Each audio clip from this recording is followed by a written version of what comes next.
تمہارے ہاں گاؤں میں دستور ہوگا، ہمارے شہروں میں دستور ہے، جب لڑکا پہلی رات لڑکی کے پاس جاتا ہے، اللہ اکبر، کوئی کہتا ہے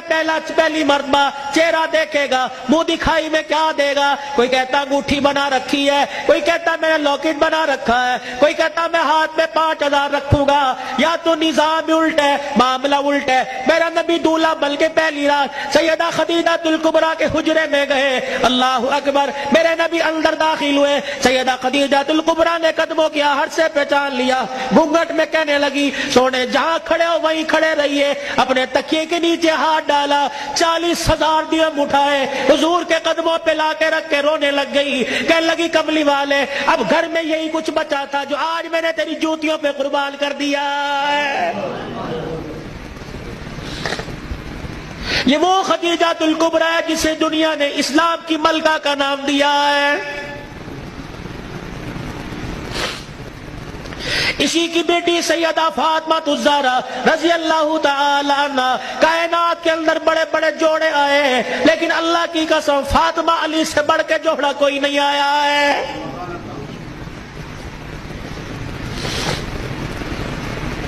رحمت دو عالم صلی اللہ تعالی علیہ وسلم بیٹی کے دروازے پر گئے، جی ابو خیر ہوئے، تم بھی کبھی یہ سنت سمجھ کے بیٹی کے دروازے پہ چلے جایا کرو اور جا کے کہا کرو آجا تیرا باپ تجھے لینے کے لیے آیا ہے۔ لیکن اس نبی کو کیا پتا تھا، جس بیٹی کو میں میکے لینے کے لیے گیا، سسرال لینے کے لیے گیا کہ میکے آجا، 4 دن باپ کے گھر میں رہ کے میرا آباد کر جا، اس نبی کے علم میں کیا تھا کہ 1400 سال کے بعد بہن دروازے پر آئے گی، بھائی دیکھ کے کہے گا ہنے تے گئی سی پھر آ گئی ہے۔ کتنی بہنوں کو روتے دیکھا، بھائیوں کو پھول کر کے کہتی ہیں ابا جی دے مرن تو بعد ایک مرتبہ بھی تو نے بلانے کا فون نہیں کیا ہے۔ او لوگوں، چھٹیوں میں بہن کو بلا لیا کرو، عید تہوار میں بہن کو بلا لیا کرو، رب ذوالجلال کی قسم ہے تمہارے گھر میں آ کے بہن کھائے گی، پروردگار عالم بہن کے کھانے کی برکت سے اللہ تیرے رزق میں اضافہ فرمائے گا۔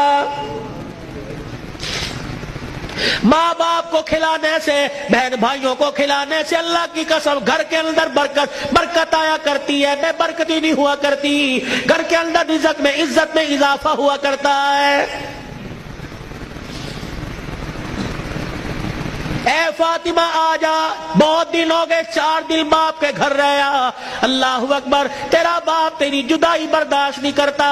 سیدہ فاطمہ نے ابو جان کا ہاتھ پکڑا، رحمت والے نبی صلی اللہ تعالی علیہ وسلم کا ہاتھ پکڑا، اندر لے گئی، کہنے لگی ابا جان جانے کو تیار ہوں لیکن مجھے ایک بات بتلاؤ، جب آپ نے مجھے اپنے گھر سے علی کے ساتھ رخصت کیا تھا، میرا سر اپنے سینے پہ رکھ کے کہا تھا بیٹی اب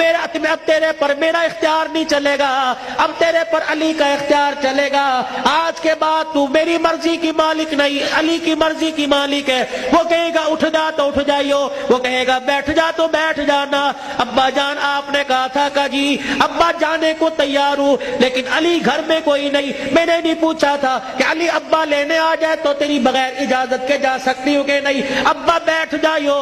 اگر علی کہہ دیں گے چلی جا چلی جاؤں گی، اگر منع کر دیا تو میرے ابا جان آپ ناراض نہ ہونا۔ لاؤ ایسی زندگی۔